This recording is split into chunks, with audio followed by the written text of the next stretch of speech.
1절서부터 29절의 말씀 되겠습니다. 창세기 27장 1절서부터 29절까지 말씀이 되겠습니다. 다 같이 읽겠습니다. 이삭이 나이가 많아 눈이 어두워 잘 보지 못하더니 맏아들 에서를 불러 이르되 내 아들아 하매 그가 이르되 내가 여기 있나이다 하니 이삭이 이르되 내가 이제 늙어 어느 날 죽을는지 알지 못하니 그런즉 내 기구 곧 화살통과 활을 가지고 들에 가서 나를 위하여 사냥하여 내가 즐기는 별미를 만들어 내게로 가져와서 먹게 하여 내가 죽기 전에 내 마음껏 내게 축복하게 하라. 이삭이 그의 아들 에서에게 말할 때 리브가가 들었더니 에서가 사냥하여 오려고 들로 나가매 리브가가 그의 아들 야곱에게 말하여 이르되 내 아버지가 내 형 에서에게 말씀하시는 것을 내가 들으니 이르시기를 나를 위하여 사냥하여 가져다가 별미를 만들어 내가 먹게 하여 죽기 전에 여호와 앞에 내게 축복하게 하라 하셨으니 그런즉 내 아들아 내 말을 따라 내가 내게 명하는 대로 염소떼에 가서 거기서 좋은 염소 새끼 2마리를 내게로 가져오면 내가 그것으로 내 아버지를 위하여 그가 즐기시는 별미를 만들리니 내가 그것을 내 아버지께 가져다 드려서 그가 죽기 전에 내게 축복하기 위하여 잡수시게 하라. 야곱이 그 어머니 리브가에게 이르되 내 형은 에서는 털이 많은 사람이요 나는 매끈매끈한 사람인즉 아버지께서 나를 만지실진데 내가 아버지의 눈에 속이는 자로 보일지라 복은 고사하고 저주를 받을까 하나이다. 어머니가 그에게 이르되 내 아들아 너의 저주는 내게로 돌리리니 내 말만 따르고 가서 가져오라. 그가 가서 끌어다가 어머니에게로 가져왔더니 그의 어머니가 그의 아버지가 즐기는 별미를 만들었더라. 리브가가 집안 자기에게 있는 그의 맏아들 에서의 좋은 의복을 가져다가 그의 작은 아들 야곱에게 입히고 또 염소새끼의 가죽을 그의 손과 목에 매끈매끈한 곳에 입히고 자기가 만든 별미와 떡을 자기 아들 야곱의 손에 주니 야곱이 아버지에게 나아가서 내 아버지하고 부르니 이르되 내가 여기 있노라. 내 아들아 내가 누구냐. 야곱이 아버지에게 대답하되 나는 아버지의 맏아들 에서로소이다. 아버지께서 내게 명하신 대로 내가 하였사오니 오라건대 일어나 앉아서 내가 사냥한 고기를 잡수시고 아버지 마음껏 내게 축복하소서. 이삭이 그의 아들에게 이르되 내 아들아 내가 어떻게 이같이 속히 잡았느냐. 그가 이르되 아버지 하나님 여호와께서 나로 순조롭게 만나게 하셨음이니이다. 이삭이 야곱에게 이르되 내 아들아 가까이 오라. 내가 과연 내 아들 에서인지 아닌지 내가 너를 만져보려 하노라. 야곱이 그 아버지 이삭에게 가까이 가니 이삭이 만지며 이르되 음성은 야곱의 음성이나 손은 에서의 손이로다 하며 그의 형이 형 에서의 손과 같이 털이 있으므로 분별하지 못하고 축복하였더라. 이삭이 이르되 내가 참 내 아들 에서냐. 그가 대답하되 그러하니이다. 이삭이 이르되 내게로 가져오라. 내 아들이 사냥한 고기를 먹고 내 마음껏 내게 축복하리라. 야곱이 그에게로 가져가매 그가 먹고 또 포도주를 가져가매 그가 마시고 그의 아버지 이삭이 그에게 이르되 내 아들아 가까이 와서 내게 입맞추라. 그가 가까이 가서 그에게 입맞추니 아버지가 그의 옷에 향취를 맡고 그에게 축복하여 이르되 내 아들의 향취는 여호와께서 복 주신 밭의 향취로다. 하나님은 하늘의 이슬과 땅의 기름짐이며 풍성한 곡식과 포도주를 내게 주시기를 원하노라. 만민이 너를 섬기고 열국이 내게 굴복하리니 내가 형제들의 주가 되고 내 어머니의 아들들이 내게 굴복하며 너를 저주하는 자는 저주를 받고 너를 축복하는 자는 복을 받기를 원하노라. 아멘. 본문 1절에 보면 이삭이 나이가 많아서 눈이 어두워 잘 보지 못했다 이렇게 기록하고 있습니다. 근데요 여러분 모세는 그가 120세에 죽었는데 그가 죽을 때까지 그의 눈이 흐리지 아니하고 기력이 쇠하지 아니했다 이렇게 성경은 말하고 있습니다. 여러분 같은 믿음의 조상인데 왜 이런 차이가 있을까요? 성경은 육체의 눈 아니라 영적인 눈에 대해서 많은 말씀을 하셨습니다. 그래서 구약에서 눈이 어두웠다는 표현은 종종 그가 영적으로도 어두워졌다는 것을 의미합니다. 영적으로 분별력이 무뎌졌고 약해져서 제대로 상황을 판단할 수 없게 되었다는 것입니다. 그래서 이삭이 자기 친아들 에서와 야곱도 구분하지 못하게 되는 거죠. 예. 제사장 엘리야는 비둔하고 눈이 어두워져서 그 비둔했다는 것도 마찬가지예요. 그 몸이 비대했다는, 기름이 많아갔다는 것은 둔해졌다는 거예요. 그래서 한나가 자식이 없어서 하나님께 기도하는데 그거를 자식을 놓고 기도하는구만 하고 예언적으로 기도해줘야 되는데 술 쨌다고 막 책망을 했죠. 그러니까 영적으로 무뎌진 거예요. 여러분, 이삭이 이렇게 눈이 어두워져서 분별을 못하고 그냥 야곱을 축복해 줌으로 말미암아 그 집안에 얼마나 많은 어려움이 왔습니까? 예. 엄청난 어려움이 왔죠. 형제들이 원수지간이 됐고 그 어머니는 사랑하는 야곱을 죽을 때까지 다시는 못 보게 됐습니다. 야곱은 정처 없이 떠도는 방랑각이 되었죠. 여러분, 이삭이 눈이 어두워졌기 때문에 그는 에서를 축복할 때 별미를 요구했어요. 여러분, 단순히 자기가 좋아하는 음식을 해달라고 하는 게서 문제가 아니라 이 영적으로 봤을 때 영적 감각이 어두워져서 이 육신의 정욕, 그 정욕을 따라 살았단 말이에요. 여러분, 이삭은 장자의 축복을 주는 중요한 순간에 하나님께 묻지 않았어요. 말씀을 기준 삼지 않고 자기의 육체의 만족, 그 입맛을 따라서 결정을 했단 말이죠. 그럼 별미를 요구하는 것이 왜 영적으로 잘못됐을까요? 하나님의 뜻보다 육신의 욕구가 앞섰기 때문입니다. 여러분, 그 창세기 25장 23절을 보면 분명히 하나님이 리브가에게 예언해 주셨죠. 큰 자가 어린 자를 섬기리라. 그러니까 하나님은 절대적 주권으로 야곱을 이미 선택하신 거예요. 그리고 야곱이 더 큰 자가 될 것이라고 예언해 주신 거예요. 이 예언을 리브가가 듣고 남편 이삭에게 말을 안 했을 리가 없겠죠. 당연히 말을 했을 거예요. 그러니까 이삭도 알고 있을 거예요. 하나님이 뭘 원하시는지. 그런데 이삭은 하나님께서 그렇게 뜻을 정하셨음에도 불구하고 그 하나님의 말씀보다 뜻보다 자기의 입맛이 더 앞섰던 거예요. 장자의 축복은 거룩한 것인데 이삭은 그것을 하나님께 묻지 않고 그냥 자기 욕구대로 처리를 해버린 것입니다. 에서를 향한 편애와 감정적인 치우침으로 그는 이런 결정을 해버린 것이죠. 이삭은 에서가 사냥하기를 좋아했어요. 그래서 그를 사랑했다고 성경은 말하고 있습니다. 여러분, 이삭의 사랑이 영적인 이유가 아니라 그저 그 인간적인 편애, 그 인간적인 맛, 그것 때문에 하나님의 뜻을 거슬렸다는 거예요.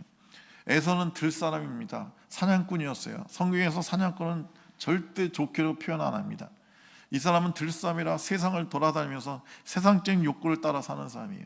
그래서 팥죽 한 그릇에 그 귀한 장자권을 팔아먹지 않습니까? 그리고 부모의 뜻과 다르게, 하나님의 뜻과 다르게 그 이방 여인들과 결혼을 한 사람이에요. 그래서 부모에게 깊은 근심이 되었어요. 그럼에도 불구하고 이삭은 이 에서를 계속 사랑했단 말이에요. 별미를 준다는 이유 하나 때문에. 여러분, 영적 분별력이 약해지면 육적 욕망이 그를 사로잡게 되는 겁니다. 성경은 이렇게 말합니다. 요한일서 2장 16절에 육신의 정욕과 안목의 정욕과 이생의 자랑이니 이는 다 아버지께로 온 것이 아니요 세상으로부터 온 것이니라. 그래서 우리가 항상 이 죄는요, 요 세 가지로 옵니다.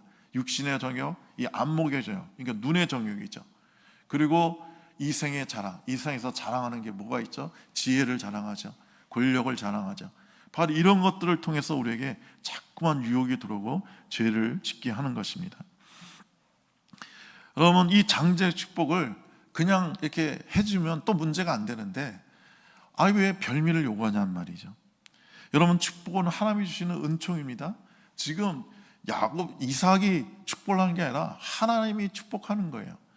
이삭은 그 하나님의 축복을 대리로, 통로로 지금 에서에게 축복을 주는 것 뿐이에요. 이삭이 직접 축복을 주는 게 아니에요. 하나님이 주시는 거예요. 그래서 뒤에 보겠지만 축복할 때 내가 너를 축복하나가 아니라 하나님이 너를 이렇게 축복하기를 원한다, 이렇게 말하지 않았습니까? 그런데 왜 거기에 별미를 요구하냔 말이에요. 여러분, 우리가 주님께 거저받은 은사를 별미를 받고 주려고 하면 이렇게 사단이 나는 겁니다. 제가 참 안타까운 얘기를 들었는데 어느 목사님이 성도가 와서 병을 낫게 해달라고 기도를 받으려고 하면 먼저 헌금부터 하라고 그런다는 거예요. 그리고 뭐 예언 기도를 해주는데도 성금을 먼저 하라고 그러고, 그리고 예언의 은사를 뭐 전수해 준다고, 임파테이션 해준다고 하면서 300만 원을 가져오라고 그러고. 여러분, 자기는 은사를 그냥 받았으면서 왜 성도들한테 그 하나님 주신 은혜를 그냥 나눠줘야지 거기 왜 별미를 요구하냔 말이에요. 그러면 큰일 나는 겁니다. 모세는 어떻게 나이 120이 되도록 눈이 흐리지 않았을까요? 왜 기력이 쇠하지 않았을까요? 그는 늘 하나님과 동행했기 때문입니다. 그는 늘 시내산에서 그 80일 동안 하나님과 그 깊은 교제를 한 것을 그 80일만 한 게 아니라 산에 내려와서도 늘 하나님과 동행하고 늘 하나님의 임재 가운데 살았기 때문에 그는 영적으로 늘 밝고 영적인 힘이 있었던 것입니다. 시편 19편 8편에 주의 계명이 내 눈을 밝히나이다 라고 되어 있어요. 그러니까 하나님의 말씀을, 우리 모세는 하나님의 말씀을 이렇게 들었기 때문에 그의 눈이 밝은 거였어요. 눈은 몸의 등불이니 내 눈이 성하면 온몸이 밝을 것이라고 말씀합니다. 성경은 분명히 말합니다. 하나님의 말씀과 임재 안에 사는 사람은 눈이 밝아지고 떠나면 어두워지는 것입니다. 여러분, 나이 들면서 영적으로 어두워지고 무뎌지는 사람들이 있어요. 특히 부흥사들이 좀 그렇죠. 젊었을 때는 막 기도 많이 하고, 그러니까 막 놀랍게 사역하고 귀신을 쫓아내고 막 병을 고치고 하는데, 근데 그렇게 많은 유명한 치유 사역자들이, 부흥사들이 나이 들면요 막 미치지 않으면 그 중환병에 걸리지 않으면 또 막 이단 사이비 교주가 돼버려요. 그게 왜 그래요? 그가 계속 기도하고 하나님의 말씀 가운데, 하나님의 임재 가운데 늘 거해야 되는데 나이 들면서 그런 걸 게으르려 하는 거예요. 그러다 보면 온수마귀가 틈을 타고 그런 육적인 그것을, 정욕을 따라, 그 악한 영의 유혹을 따라 살게 되는 것입니다. 그래서 성경은 늘 말하죠. 깨어 기도하라. 잠들지 말라고 그래요. 예수님께서 베드로와 요한, 야고보에게 깨어 기도하라 그랬어요. 시험에 들지 않게 기도하라 그랬어요. 근데 잠이 드니까 시험에 들어서 예수님을 부인하지 않습니까? 여러분, 저는 패티김 그 노래를 좋아하는데, 이분이 20살인가 그때 데뷔해가지고 70살에 은퇴했으니까요 50 몇 년 동안을 현역으로 가수 활동을 한 사람이에요. 대단한 사람 아닙니까? 여러분, 나이가 들면요 이 성대가 늘어져서, 저도 이제 막 목소리가 계속 쉬는데 이 성대가 늘어져서 목소리가 쉬게 돼요. 근데 패티김은 50년 동안 나이 70이 된 할머니가 노래할 때 얼마나 잘했어요. 은퇴할 때까지 마지막 공연도 너무 멋지게 했단 말이에요. 근데 그게 우연히 된 게 아니에요. 그냥 태어날 때부터 천부적인 재능으로 그렇게 된 게 아니에요. 어마어마하게 자기를 훈련한 결과예요. 그 패티김이 인터뷰하는 걸 제가 들었는데요, 자기는 그 가수 생활 50년 하는 동안 그 처녀 때 몸무게가 지금 몸무게랑 똑같다는 거예요. 그러기 위해서, 제가 몸을 건강하게 하기 위해서, 목소리를 건강하기 위해서 지난 50년 동안 단 한 번도 밥 먹을 때 배부르게 먹은 적이 없대요. 그러니까 여러분과 저는 반대잖아요. 우리는 한 번도 안 배부르게 먹은 적이 없잖아요. 일단 먹으면 배가 터지게 먹어야지 어떻게 먹다 말아요. 그게 더 힘들어요. 아예 안 먹고 말지. 그리고 패티김이 그러는데요, 자기는 지난 50년 동안 저녁 6시 이후에는 아무것도 안 먹었대요.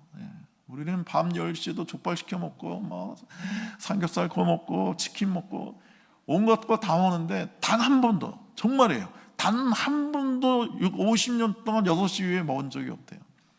대단하지 않습니까? 이러니까 그 목소리를 유지하고 가수로서 최고의 정상의 자리를 유지하는 거예요. 여러분, 우리도 이와 같이 우리 몸을 쳐서 훈련해야 되는 거예요. 바울이 그랬잖아요. 내가 내 몸을 쳐서 훈련한 것은 내가 남에게 전파한 후에 도리어 내가 버림당할까 두려워함이라. 그래서 바울은 늘 자기 몸을 쳤어요. 늘 기도에 힘썼고, 늘 철야했고, 금식했고, 늘 주님과 동행했어요. 그러니까 죽을 때까지, 순교당할 때까지 하나님께 귀하게 쓰임받지 않습니까? 여러분, 아프리카 우간다 어느 시골 마을에서 평생을 복음 전하며 살았던 미국 선교사가 있어요. 그 이름은 잭 세퍼드라고 하는 선교사입니다. 젊은 시절 의사였던 그는 하나님의 부르심을 받아서 의사로서 편안하게 돈 많이 벌고 살 수 있었지만, 그 아프리카 우간다 그 오지 마을에 들어가서 평생을 거기서 사역했어요.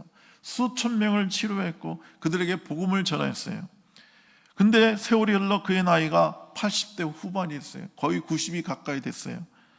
그랬더니 그의 눈에 백내장이 걸리고 황반변성으로 겨우 거의 장님이 돼버렸어요. 글자는 물론이고 발 앞에 있는 사람 얼굴도 분간하기 힘들게 되었어요. 그래서 주변의 사람들도 너무 안타까운 거예요. 그래서 선교사님 이제 본국으로 돌아가셔서 미국으로 돌아가셔서 치료받고 좀 편하게 여생을 마무리하세요. 나이가 이제 90이 다 됐으니까요. 그러자 제 선교사는 조용히 웃으면서 이렇게 말했다고 합니다. 아닙니다. 저는 이미 평생 가장 중요한 것을 보았습니다. 예수님의 얼굴을 마음의 눈으로 지금도 보고 있습니다. 사람들의 영혼을 보고 하나님의 나라가 매일 제 앞에서 펼쳐지고 있습니다. 육신의 눈은 흐려졌지만 제 영혼의 눈은 지금 가장 밝습니다. 그래서 그는 마지막까지 말씀을 앙송하면서 사역을 했다는 거예요. 성경을 못 보니까 성경을 외워가지고 그걸로 설교를 했다는 거예요. 그래서 청년이 물었습니다. 선교사님, 앞이 안 보이는데 설교 준비 어떻게 하세요? 그랬더니 노선교사는 손가락으로 자기 가슴을 툭툭 치면서 뭐라고 그러냐면, 말씀은 이미 여기에 새겨져 있어요. 육신의 눈은 감겨도 말씀에 밑은 영혼 속까지 영원히 꺼지지 않습니다. 그는 마지막 날까지 보이지 않는 눈이 있었지만 믿음의 눈으로 천국을 바라보며 선교지의 흙바닥 위에서 조용히 숨을 거두었습니다. 이렇게 이삭이 에서를 축복하겠다는 말을 리브가가 듣죠. 그리고 그거는 인간적인 방법으로 그 에서에게 축복하지 않고 야곱이 축복을 받게 합니다. 이것은 마치 시어머니 사라가 육체적 방법을 사용해서 스스로 하나님의 약속을 이루고자 하는 것과 똑같죠. 그래서 사라가 아브라함에게 내 여종에게 들어가서 애를 낳아라. 그러면 애로 말미암아 그 애가 내 자녀가 될 것이다. 그러니까 하나님이 씨를 주겠다는 그 약속이 더디 이루어진 것 같으니까 인간적인 방법을 썼단 말이에요. 그러니까 리브가도 똑같죠. 시어머니처럼 그 악을 되풀이하고 있는 겁니다. 지금 하나님의 일을 자기의 인간적인 방법으로 이루려고 하는 거예요. 여러분, 하늘은 스스로 돕는 자를 돕는다는 말이 있죠. 세상 사람들이 이 말 참 좋아해요. 그래서 막 열심히 살아야 된다, 막 열심히 노력한다, 막 이 말할 때 이걸 많이 쓰죠. 여러분, 하나님은요 스스로 돕는 자를 돕지 않아요. 스스로에 대해서 종말을 잃은 자에게, 스스로의 삶을 포기한 자에게, 나는 아무것도 할 수 없습니다, 내 힘으로는 할 수 있는 게 없습니다 할 때 주님이 돕기 시작하는 거예요. 리브가가 자기에게 주신 예언대로 하나님의 약속을 믿었다면 기다려야죠. 하나님이 하나님의 때에 하나님의 방법으로 이루실 것을 믿고 확신하고 조용히 아내의 의무를 다 이해해야 되는 거예요. 근데 리브가는 그러지 못했어요. 그래서 야곱을 불러가지고, 야, 네 아빠가 하나님이 분명히 너를 축복한다고 그러는데 너를 축복 안 하고 형을 축복한다고 그런다. 그러니까 네가 형인 체하고 들어와서 아버지 앞을 잘 못 보니까 아버지 축복을 받아라. 그러니까 야곱이, 아이고 어머니 무슨 말씀이세요? 우리가 쌍둥이지만 이란선 쌍둥이라서 형은 털이 수부룩하고 나는 매끈매끈하고 털이 하나도 없는데 아빠가 나를 만져보면 매끈매끈한 내 살을 보고 들통나서 축복은 고사하고 저주를 받을까 두려워요. 그때는 어머니가 리브가 뭐라 그래요? 아이고 아들아, 걱정하지 말고 네 저주는 내가 받으마, 너는 내가 시키는 대로 해라 하고 강권적으로 야곱을 이삭에게 들여보내죠. 근데 어떻게 합니까? 염소 새끼를 잡아서 그 고기를 별미를 만들고 염소 새끼 가죽으로 그 매끈매끈한 야곱의 팔과 목을 감싸준단 말이에요. 그래서 이삭은 목소리를 들으니까 야곱이에요. 그래서 가까이 와보라 하고 확인을 하려고 와보라 그래요. 그냥 아니나 달라. 그래서 손하고 이렇게 목을 만져보니까 털이 수북해요. 그래서 아이고 이게 진짜 목소리는 야곱인데 손은 에서구나 하고 에서인 줄 알고 축복을 한단 말이죠. 여러분, 이삭의 축복을 받는데 야곱은 자기 매끈매끈함으로 가면 축복을 받을 수가 없어요. 자기 매끈매끈한 몸을 염소털로 덮어야만 했어요. 이것은 우리 주 어린 양 예수를 의미하는 겁니다. 여러분과 제가 그냥 하나님께 나가면 하나님은 우리를 보고 축복하지 않으세요. 그러나 우리에게 어린 양 예수의 피가 덮여져 있으면 그 피를 보고 우리를 축복하시는 거예요. 여러분이 염소털이 가죽을 얻기 위해서 염소의 생명을 끊었을 거고 염소는 피를 흘렸을 거 아니에요. 그래서 그 염소털로 그 야곱의 매끈매끈함을 다 감췄기 때문에 이삭이 그 털을 보고 축복한 거예요. 똑같이 우리 주님은 우리 안에 계신 예수를 보고 우리를 축복하는 겁니다. 우리의 것은 감추면 감출수록 더 좋은 거예요. 다 어린 양 예수의 피로 다 철두철미하게 감추고 그것을 덮고 그리고 아버지께 나갈 때 하나님이 우리를 축복해 주시는 것입니다. 자, 이삭이 그 축복하는 내용을 보면 세 가지로 요약할 수가 있습니다. 첫째는 풍부한 양식을 축복합니다. 하나님은 하늘의 이슬과 땅의 기름짐이며 풍성한 곡식과 포도주를 내게 주기를 원하노라. 그러니까 너희 평생에 풍성한 양식이 있기를 원한다 하면서 기름진 땅과 포도주가 넘치기를 원한다 그러죠. 여러분, 포도주는 붉은 예수의 피를 상징합니다. 기름은 성령을 상징합니다. 여러분, 우리가 하나님께 받아야 될 가장 중요한 복, 첫 번째 복은 어린 양 예수의 피가 우리한테 있어야 되고 성령의 기름 부음이 있어야 되는 거예요. 그래야 진정한 축복이 됩니다. 여러분, 그 외의 모든 것들은 잠깐 있다 사라지는 거예요. 우리가 건강의 축복을 받아도 천년 만년 못 살아요. 우리가 암이 나와도 여러분 200년 300년 못 살아요. 또 병들어 죽게 돼 있어요. 이 세상에 재물 아무리 많이 받아도 그건 뭐 다 못 써요. 그러나 우리에게 예수의 피와 성령이 있으면 우리는 거룩한 성령의 사람, 신령한 사람이 되어서 우리 하나님의 나라에서 영원한 복락을 누리게 되는 것입니다. 이 축복을 여러분과 제가 반드시 받아야 될 줄을 믿습니다. 두 번째 축복은 정치적, 군사적 우위권을 축복합니다. 만민이 너를 섬기고 열국이 내게 굴복하리니 내가 형제들의 주가 되고 내 어미 아들들이 내게 굴복하기를 원한다 라고 축복해요. 여러분, 우리는 이런 축복을 받아야 됩니다. 우리가 세상을 복음으로 정복해야 되는 것입니다. 저 북한의 저 어둠의 정권을 예수의 복음으로 정복해야 되는 거예요. 칼과 폭탄으로 총알로 정복하는 게 아니라 복음으로 예수의 피로 정복해야 되는 거예요. 그래서 그 어둠 속에 갇혀있는 자를 다 자유케 하고 그들을 하나님의 말씀으로 가르쳐서 하나님의 제자가 되게 해야 됩니다. 말씀으로 다스려야 되는 거예요.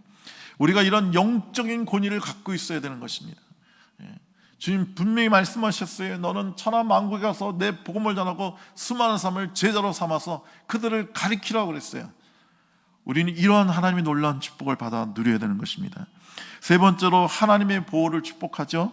내게 저주하는 자를 너를 저주하는 자를 저주하고 너를 내게 축복하는 자가 복을 받기를 원하노라. 이게 무슨 말이에요? 너의 대적을 내가 대적하겠다는 거예요. 너를 대적하는 자는 내가 가만두지 않겠다는 거예요. 이 말은 우리가 하나님의 그 앞에서 영적인 정투에서 승리케 해주신다는 축복인 것입니다. 우리는 매일매일 이 영적인 전투가 있어요.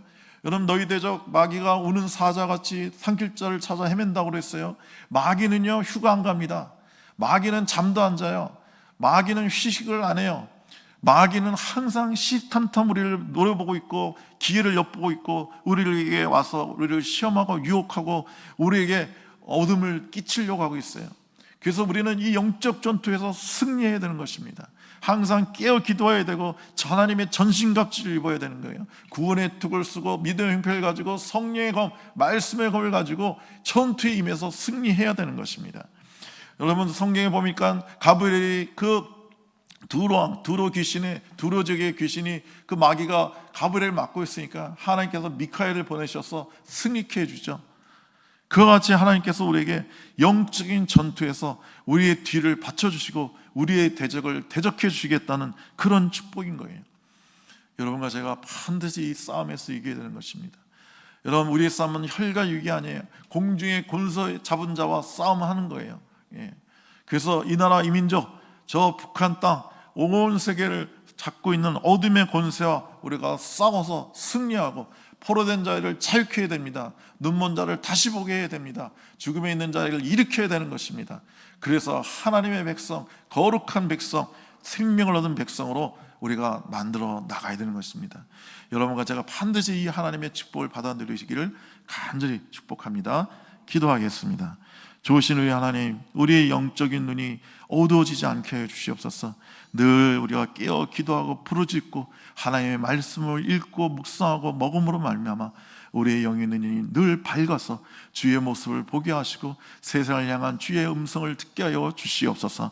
주여, 우리가 결단코 잠자지 않게 하시고 시험에 빠지지 않게 하시고 늘 우리의 영의 눈이 밝아지고 영적인 힘이 늘 넘쳐나게 하여 주시옵소서.